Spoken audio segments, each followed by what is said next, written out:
प्रश्नावली 9.2 हमारे पास एक समांतर चतुर्भुज दिया हुआ है। प्रश्न संख्या 2 है हमारे पास। ये 9.2 का प्रश्न संख्या 2। हमारे पास एक समांतर चतुर्भुज ABCD दिया हुआ है और ABCD के मध्य बिंदु हमारे पास दिए हुए E, F, G और H।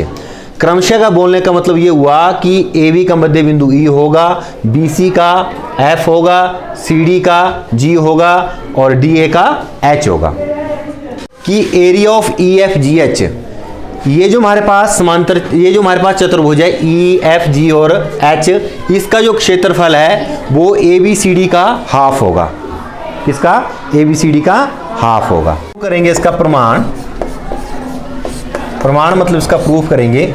सबसे पहले हम लोग त्रिभुज लेंगे ACD में, त्रिभुज ACD में, ACD ये वाला त्रिभुज, ठीक है। इसमें H और G, H और G क्रमशः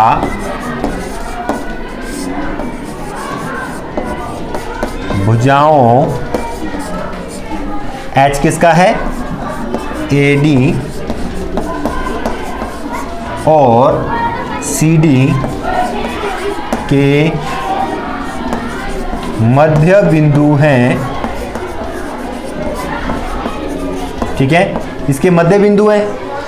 हम लोग जानते हैं कि मध्य बिंदु प्रमेय से अगर H और G जो हैं वो भुजा AD और CD के मध्य बिंदु हैं तो HG ये जो रेखाखंड है वो इसी के समांतर होगा, ठीक है। HG समांतर होगा हमारे पास AC के। और एक बात और, HG जो है वो हाफ ऑफ AC के बराबर होगा। ये क्यों होगा? हम लोग यहां पे रीजन लिखेंगे,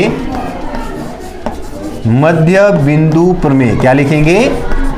मध्य बिंदु प्रमेय से हमारे पास ये हो जाएगा, ठीक है, कि ये जो रेखाखंड है इसके समांतर हो जाएगा। क्या हो जाएगा? इसके समांतर हो जाएगा, ठीक है।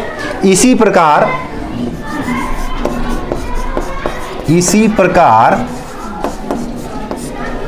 त्रिभुज, इसी प्रकार लिखा मैंने। अब नीचे वाला त्रिभुज लेंगे हम लोग, त्रिभुज ABC में E और F जो वो मध्य बिंदु हैं AB और BC के। इसका मतलब हुआ कि EF जो वो समांतर होगा AC के। इसी प्रकार त्रिभुज ABC में हमारे पास क्या आ जाएगा? EF समांतर आ जाएगा हमारे पास AC। और दूसरी कंडीशन क्या हो जाएगी हमारे पास? EF बराबर हाफ ऑफ AC। अगर इसको दे दें हम लोग समीकरण संख्या 1 और इसे दे दें हम लोग समीकरण संख्या 2, ठीक है। तो हमारे पास क्या आ जाएगा? ये जो इसके समांतर है ये भी इसके समांतर है। इसका मतलब क्या हो जाएगा? EF समांतर हो जाएगा HG के, ठीक है। समीकरण 1 व समीकरण 2 से, समीकरण 1 व समीकरण 2 से हमारे पास क्या आ जाएगा? EF समांतर HG और आपस में ये बराबर भी हैं। देखो ये इसके बराबर है, ये इसके बराबर है, तो इसका मतलब क्या हुआ?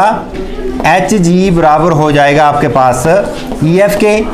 अब ये देखो इस चतुर्भुज के अंदर, चतुर्भुज EFGH के अंदर ये भुजा इसके बराबर भी है और ये भुजा इसके समांतर भी है। इसका मतलब हो जाएगा EFGH एक समांतर चतुर्भुज है। इसका मतलब क्या हुआ? EFGH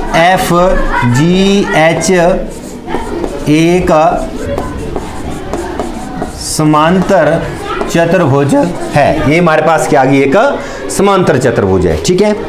अब हम लोग देखेंगे कि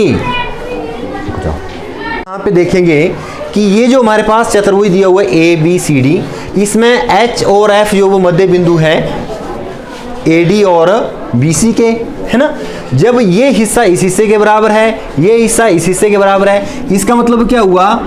ये हिस्सा भी इसके समांतर हो जाएगा, ये वाला इसके समांतर हो जाएगा। इसका मतलब क्या हुआ, HFCD एक समांतर चतुर्भुज है। ठीक है, H और F क्रमशः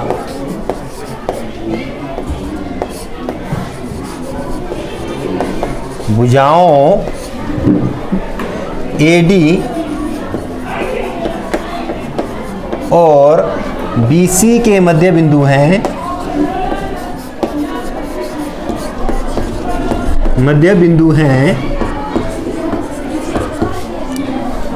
तो इसका मतलब ये हो जाएगा कि HFCD एक जो है वो समांतर चतुर्भुज है। क्या है, एक समांतर चतुर्भुज है।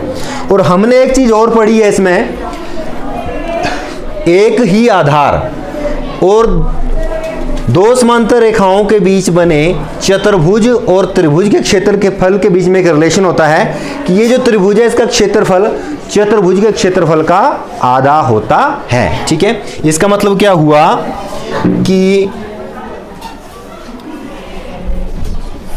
त्रिभुज HFG का क्षेत्रफल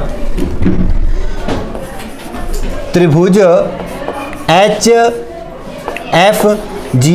का क्षेत्रफल जो है वो एरिया ऑफ ट्राइंगल HFG जो होगा वो हाफ ऑफ HFCD के बराबर होगा।